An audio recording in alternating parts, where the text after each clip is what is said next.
ગોગા મહારાજના સુપ્રસિદ્ધ મંદિરના કે જે આવેલું છે ગાંધીનગર જિલ્લાના ઉનાવા ગામમાં.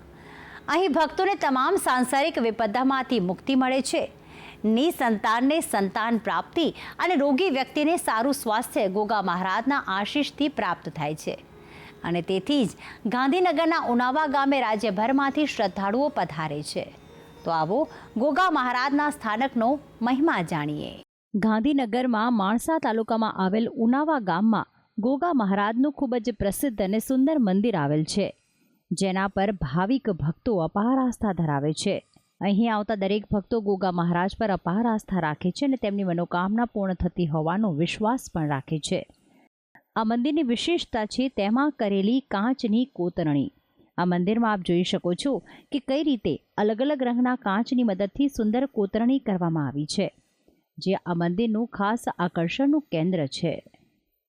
આ ધામની સ્થાપના સાથે એક પૌરાણિક કથા પણ જોડાયેલી છે, જેમાં 200 વર્ષ પહેલાં ઈસવીસન 1872માં ઉનાવા ગામમાં જ વસવાટ કરતા વાહજીભાઈ દેસાઈ ગાયો ભેંસો ચરાવવા ઊંઝાની બાજુમાં આવેલ દાસજ ગામે ગયા હતા.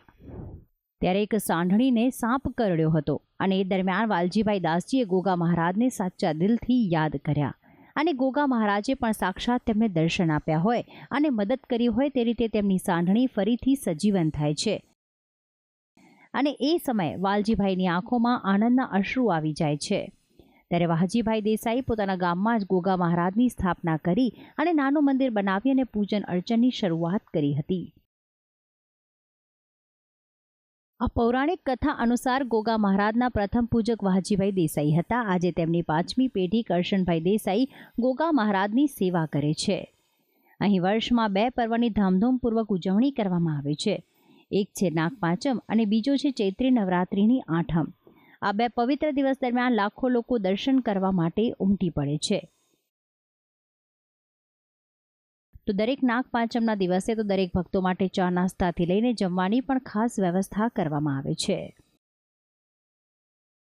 અહીં ભાવિક ભક્તો દ્વારા અનેક માનતા માનવામાં આવે છે, જેમ કે વ્યસન છોડવાની માનતા, સાથે જ ભોજનમાં અડદનો ત્યાગ કરવો, તો સાથે જાંબુ અને રીંગણ નહીં ખાવા જેવી માનતાઓ ભક્તો રાખતા હોય છે. અને જો તેમની મનોકામનાઓ પૂર્ણ થાય તો અચૂક તેઓ ગોગા મહારાજને નતમસ્તક થવા આવે છે.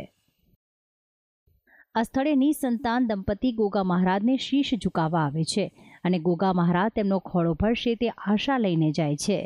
અહીં ભક્તો માટે બારેમાસ ભોજનની વ્યવસ્થા તો કરવામાં આવે છે, પરંતુ સાથે સાથે સમાજ ઉપયોગી પ્રવૃત્તિઓ પણ થાય છે, જેમાં લોકો માટે વ્યસન મુક્તિ અભિયાન ચલાવવામાં આવે છે.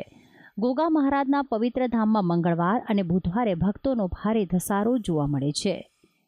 ભક્તિ સંદેશ ન્યૂઝ, માણસા, ગાંધીનગર.